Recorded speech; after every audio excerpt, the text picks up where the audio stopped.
Who are you to judge? That's almost become a mantra of our modern American culture. One of the things we detest the most are people who are judgmental. Who do they think they are anyway, judging others? The actress Lori Loughlin has become the face of the most recent scandal in Hollywood, the college bribery scandal, where big-name celebrities have been bribing their children's way into elite colleges.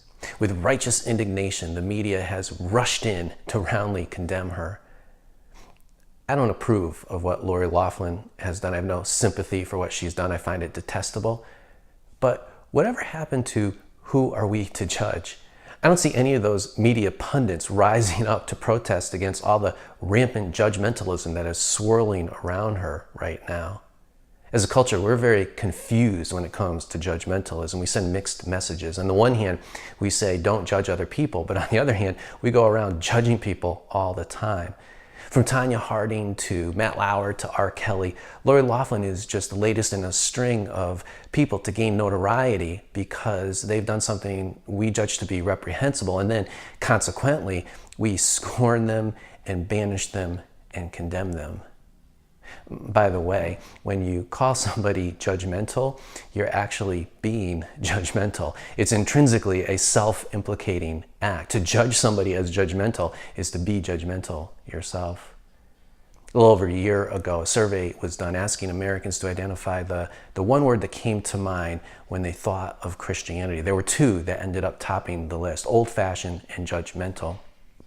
Christianity is often stereotyped as being judgmental, and rightly so, because frequently Christians have been very judgmental. But it's actually the furthest thing from the truth to say that Christianity, Christian faith, is judgmental. Most of our ideas about non-judgmentalism, as confused as they are, actually derive ultimately from Jesus. When people use the expression "don't cast stones" as a euphemism for saying don't judge other people, it actually comes from Jesus' encounter with the woman caught in adultery, where he told the men standing there about to stone her to death, "Let him who is without sin cast the first stone."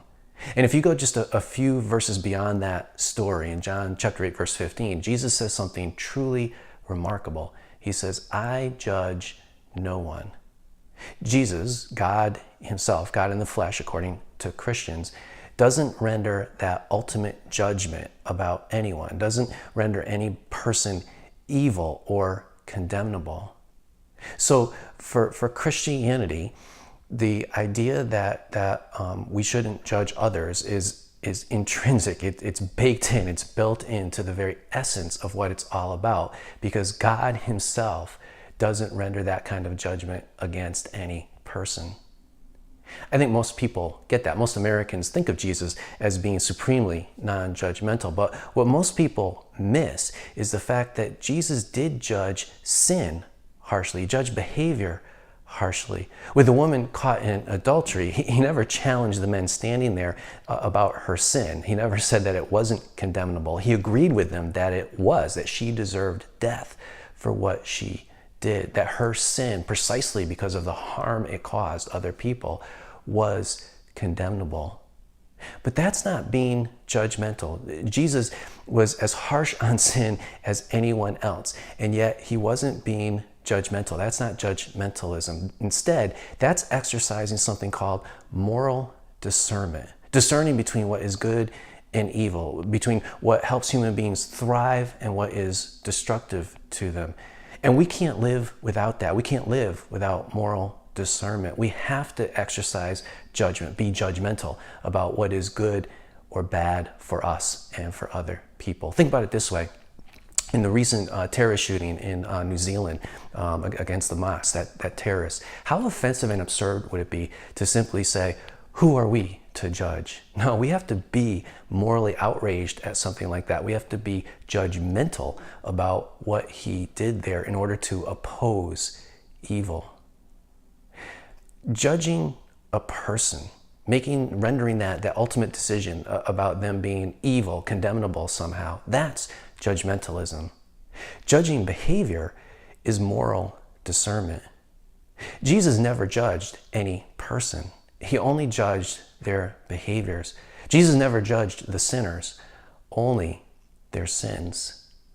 Many years ago, I was involved in a urban downtown church that wanted to use its facility for transitional housing for the homeless. We had a new bishop at the time, and he intervened. He stopped us from doing that because he said, if you do that, you're going to attract more homeless to the downtown area, and we don't want to do that. That bishop at the time was in the process of building a $500,000 mansion in one of the affluent suburbs right outside our city. The previous archbishop had lived in this tiny little austere one-room apartment, very, very humble apartment. He also drove an old jalopy for a car around.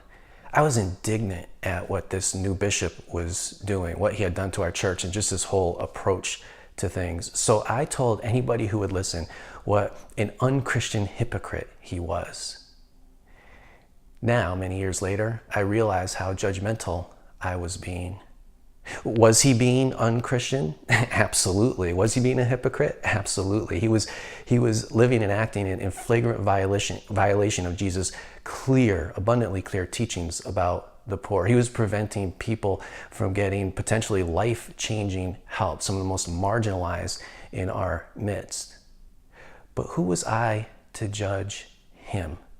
Jesus teaches that I dare not do so. I had no right to judge him. In fact, the Christian response, what I should have done was, instead of condemning him, assassinating his character, condemning him as a person, is I should have condemned his behavior instead. Christianity is the most non-judgmental faith possible. God himself says that he judges no one. Jesus never rendered that ultimate judgment on a person, saying that they were evil or condemnable. He never gave up on anyone, and he'll never give up on you. Yes, he made it abundantly clear that we can condemn ourselves by rejecting him, but he also made it abundantly clear that he never renders that judgment on anyone, and that anybody who follows him has to do likewise. That's what he meant by do not judge. So what do you think? Can you judge a person's behavior without being judgmental?